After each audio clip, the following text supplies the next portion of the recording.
Sekarang tanggal 20 Maret 2025 jam setengah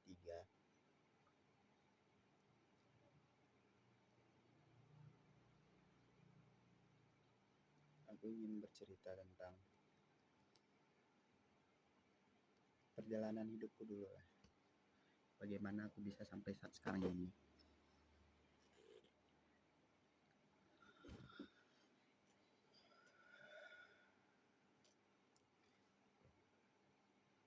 Aku lahir di Padang tanggal 14 April tahun 2005. Ya, jadi 24 hari lagi mungkin aku bakal ulang tahun yang ke-20. Ya, yang ke-20. Selama hidup hampir 20 tahun ini aku telah merasakan beberapa perasaan seperti perasaan senang, sedih, sakit, dikecewakan, bangga, diremehkan. Semuanya mungkin sudah pernah aku rasakan semuanya. Aku mungkin ketika masih ingat itu tuh aku mungkin PAUD ya bisa dibilang, itu di Padang, di dekat rumahku. Tapi setelah aku lihat lagi, PAUDnya tuh udah nggak ada gitu, udah tutup mungkin. Tapi pas TK aku dipindahkan mengikuti orang tua di Bukit Tinggi.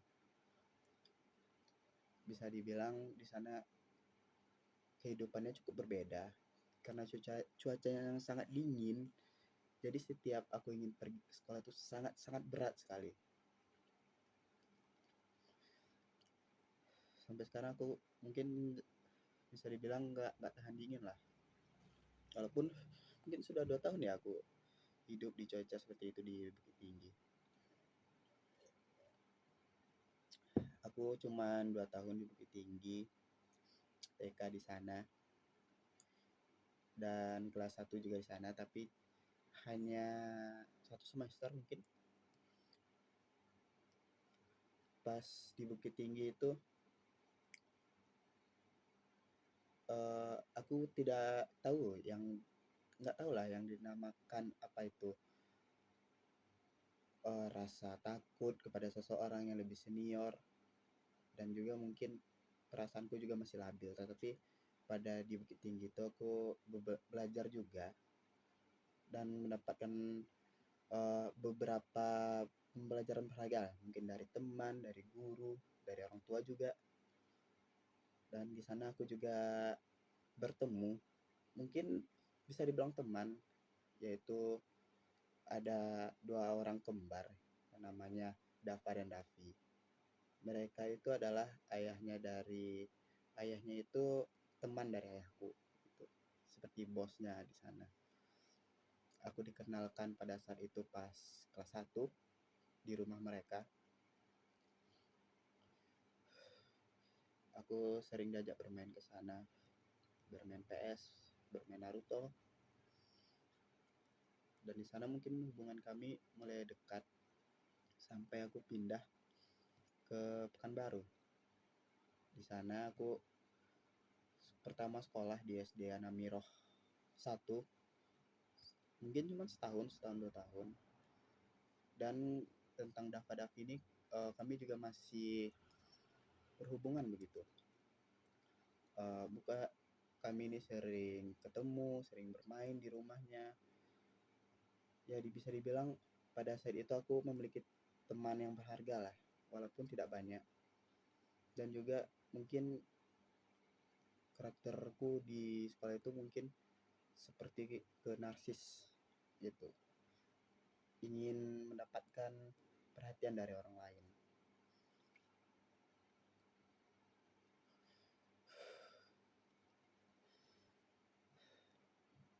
Setelah itu kelas 3 atau kelas 4 aku pindah sekolah ke SD Anamiroh 3 dikarenakan pindah rumah juga. Aku di sana awalnya beradaptasi terlebih dahulu, mengenal orang-orang sana. Ya bisa dibilang mereka di sana tuh tidak jauh berbeda dengan di Bukit Tinggi.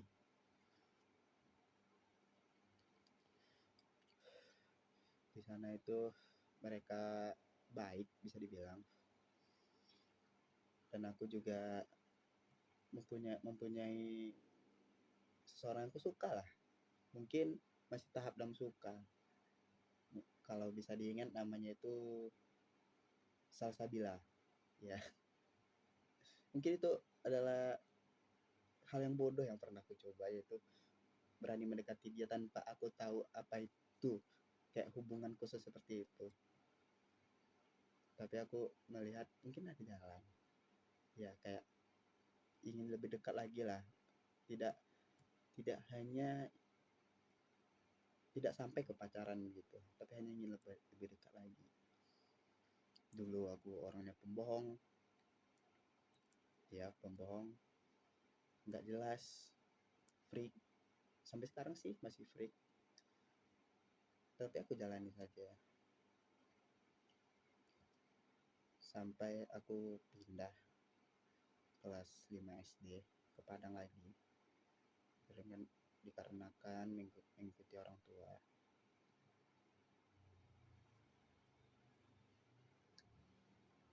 Kehidupan di sana itu sangat berbeda lah di sini. Aku mengalami kesulitan, yaitu dengan beradaptasi dengan orang-orang yang berbicaranya begitu keras, dan mungkin ada beberapa juga yang tidak mengenakan.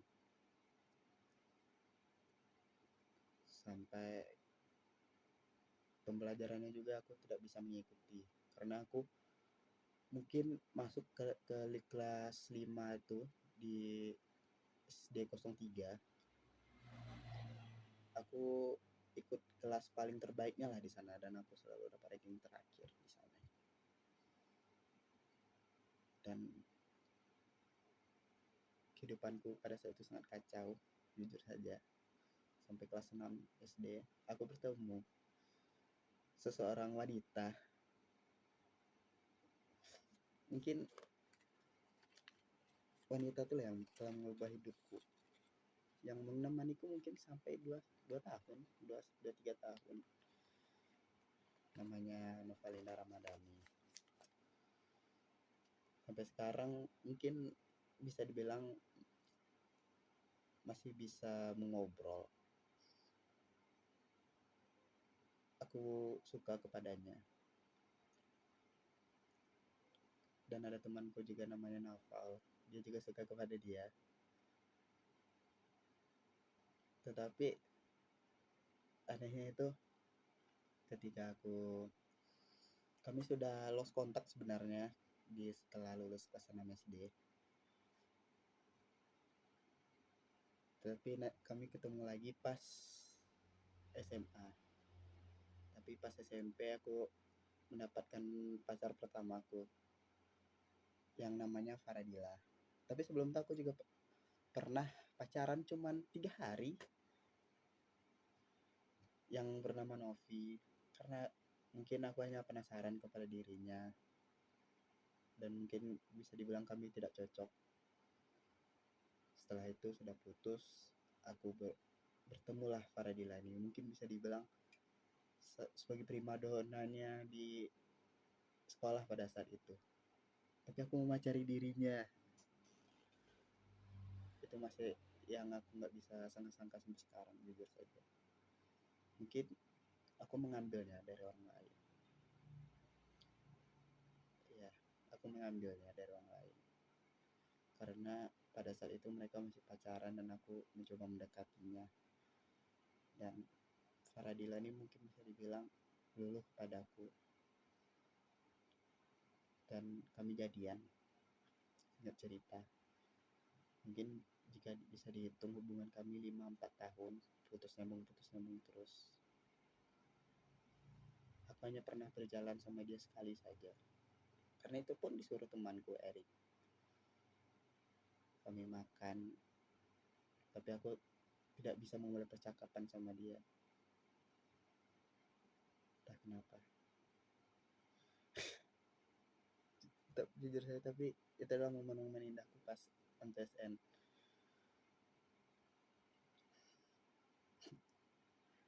Dan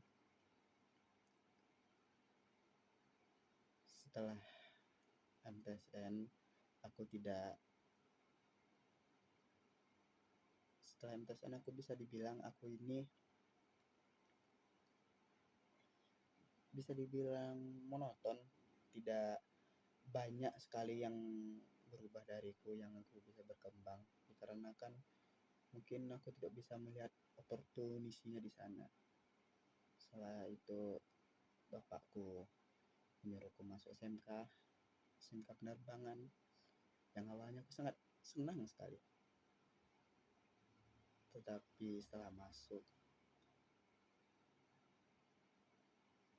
di sana itu sangat kehidupannya sangat toksik, jujur saja sangat toksik.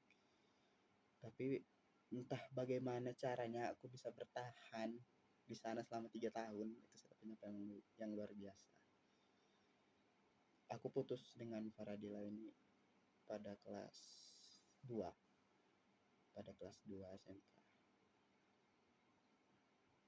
Di SMK itu aku pernah magang di Semarang selama 2 bulan. Itu sangat-sangat ya, pada saat yang mengasihkan. Dan setelah PKL aku ketemu Novalinda ini. Ya, aku ketemu Novalinda lagi, yang bakal mengubah seluruh cerita hidupku lagi.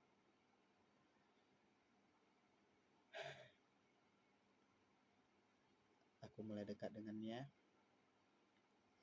Aku mencari IG-nya, dapat ngobrol, dekat-dekatan, dan singkat cerita kami jadian. Pada saat itu aku sangat cinta lagi, cinta banget sama dia, sumpah, ini nggak bohong. Tetapi mungkin berjalan 2-4 bulan, ada beberapa lah kejadian yang tidak terduga, sampai pada saat itu perasaan cinta ini masih ada, tetapi tidak begitu semasif yang di pertama, karena aku nggak bisa memenuhi apa yang diminta lagi setiap harinya, dan aku juga sering memaksanya, dan aku merasa kasihan kepada dia, dan sebenarnya ingin meminta maaf kepada dia, tapi mungkin itu cuma sekarang.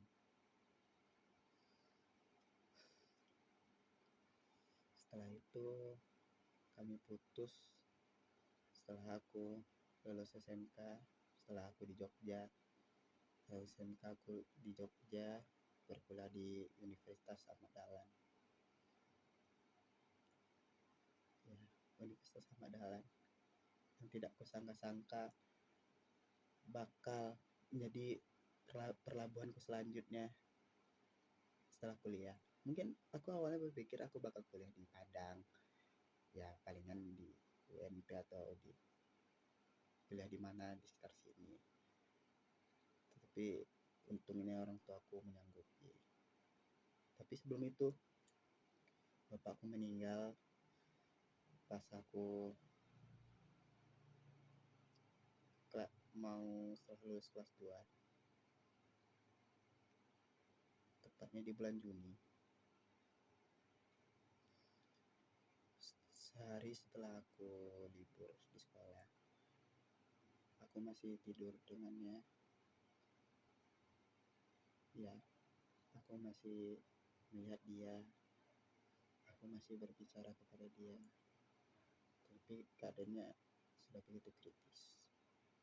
Bukan kritis, tapi kayak sudah sangat sakit begitu. Tapi dia melihatkan bahwa dia itu kuat. Ya, kuat. Aku masih teringat sekali pas aku kebangun, mungkin jam 3, jam 4, dia menonton TV, menonton mungkin bisa dibilang drama Cina. Aku melihat dia menonton TV sendirian, kayak perasaan sedih ini muncul tiba-tiba, tapi aku ini orang yang sangat kaku jika berhubungan kepada orang. Aku nggak bisa menyampaikan perasaan yang sebenarnya. Ya, begitulah. Setelah itu pada malamnya aku ditelepon dengan kakekku. Dia suruh aku ke rumah sakit. Sebenarnya aku menemani dia ke rumah sakit juga pada hari Jumat. Ya, bisa dibilang hari Jumat mungkin.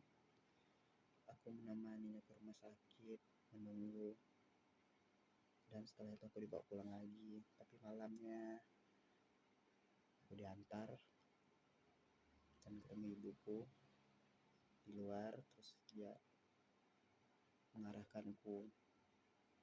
Aku ada feeling sebenarnya bahwa ini pasti bakal ke kamar mayat gitu. Aku udah yakin, dari ekspresi orang tuh aku udah yakin bahwa bapakku udah nggak bisa diselamatkan lagi.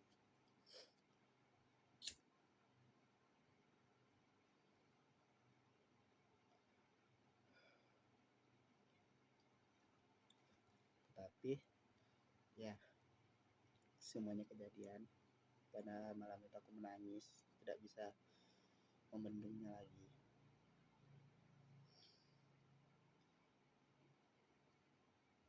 Pada saat aku di mobil jenazah mau pulang, semuanya sudah sangat banyak orang berkumpul di sana. Aku sebenarnya ingin terlihat kuat, tetapi pas sudah masuk, aku nggak bisa menahan air matanya lagi.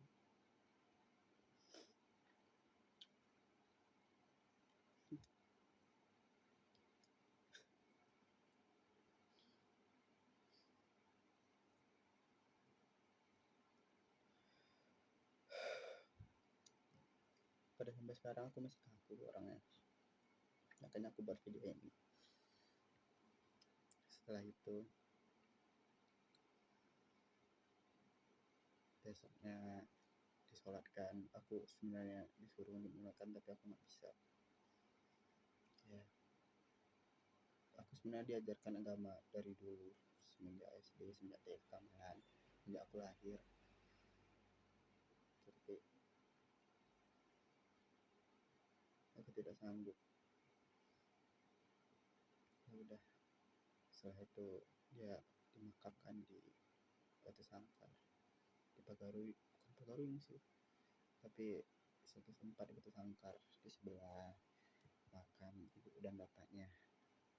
Itu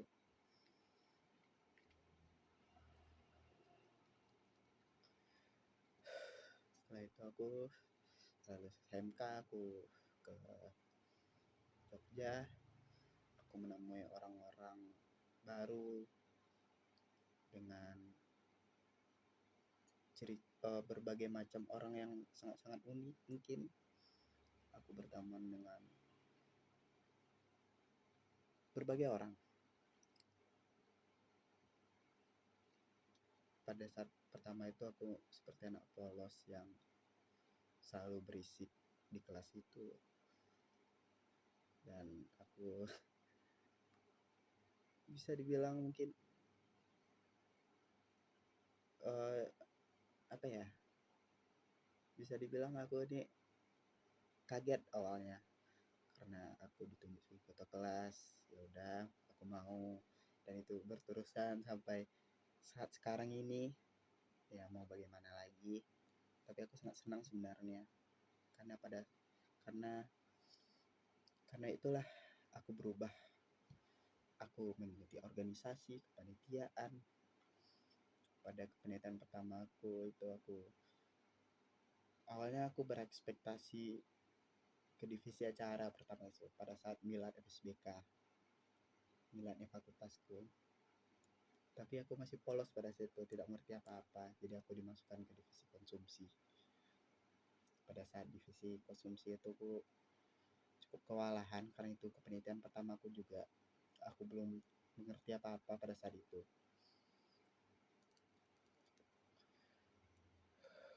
Tapi setelah itu aku masuk berbagai kepenelitian. Tidak semuanya berjalan mulus. Ada juga aku yang hanya setengah berjalan dan aku tidak menyelesaikan penelitian itu. Bisa dibilang kabur juga. Dan juga aku masuk, setelah itu aku masuk organisasi himpunan. Aku menjadi, bisa dibilang, kepala departemen di sana. Ya, kurasa aku ini tidak cocok awalnya. Ya, sampai sekarang aku bisa dibilang nggak cocok juga menjadi kepala departemen tersebut, tapi aku sangat bersyukur dipilih menjadi kepala departemen.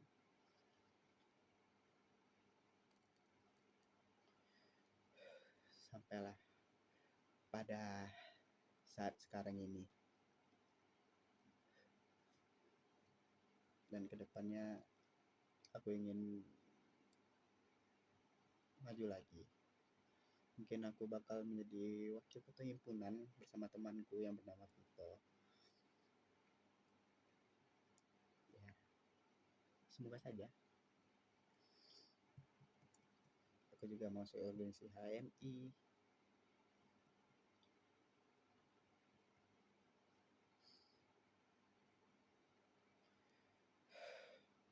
Mungkin itu aja cerita, sekilas cerita hidupku sampai sekarang ini yang memakan waktu 22 menit.